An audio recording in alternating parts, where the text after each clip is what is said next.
आजचा आपला व्हिडिओ होणार आहे मेकॅनिकल प्रॉपर्टीज ऑफ फ्लुइड वर. त्याच्यामधला आपला टॉपिक असणार आहे टर्मिनल वेलोसिटी. ओके, बघा प्रॉब्लेम काय आहे.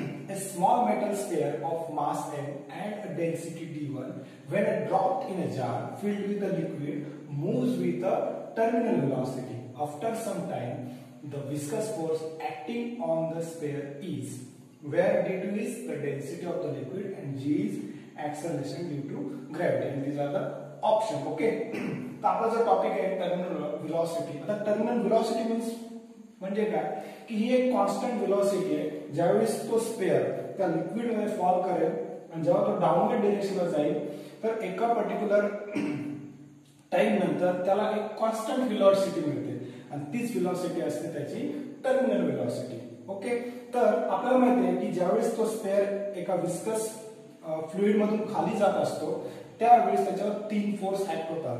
एक म्हणजे जो डाऊनवर्ड खाली जातोय म्हणून त्याच्यावर असणारा जो फोर्स आहे तो ग्रॅव्हिटेशनल फोर्स, आपण त्याला Fg म्हणूया. आणि दोन जे फोर्स आहेत ते त्याला अपोज करतात. तर एक जो आपला आता टॉपिकचा आहे तो म्हणजे कुठला, विस्कस फोर्स, बरोबर आहे, त्याला आपण म्हणूया Fv. आणि एक दुसरा फोर्स आहे जो लिक्विडची एक प्रॉपर्टी असते त्याला म्हणतो आपण बॉइंड फोर्स. काय म्हणतो, बॉइंड फोर्स, किंवा त्याला दुसरं नाव आहे अपथ्रस्ट. ठीक आहे, त्याला आपण म्हणूया Fu, अपथ्रस्ट. ओके, मग आता ह्या ज्या स्पेअरवर आहे तो टोटल जो काय नेट फोर्स असणार आहे तो काय असणार आहे मग, तर F is equal to F जो जी आहे त्याच्यातून ह्या दोन फोर्सची ऍडिशन काय करायची, वजा करायची, म्हणजे Fv प्लस Fu.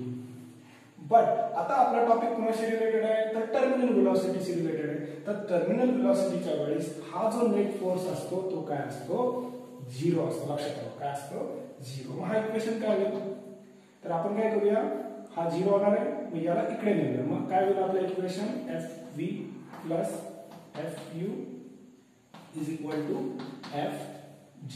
ठीक आहे, आपण इथे झिरो पुट केला आणि हा मायनस इकडे प्लस झाला आणि हा Fg इथेच आहे. आता आपल्याला काढायचं काय, Fv ऑफ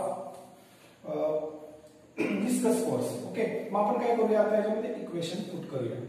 इकडे बघा, आता Fg म्हणजे ग्रॅव्हिटेशनल फोर्स. आता ग्रॅव्हिटेशनल फोर्स म्हणजे काय असतं, तर त्या स्पेअरचा वेट म्हणजे कोण, mg. मग आपण इथे काय पुट करूया, mg, कारण आपल्याला m दिलेला आहे इकडे त्याचा मास ऑफ स्पेअर आणि g इकडे दिलेला आहे acceleration due to gravity. Fv आपल्याला काढायचं आहे म्हणून तसंच ठेवूया. आता राहिला प्रश्न काय, Fu, तर अपथ्रस्ट म्हणजेच बॉइंड फोर्स.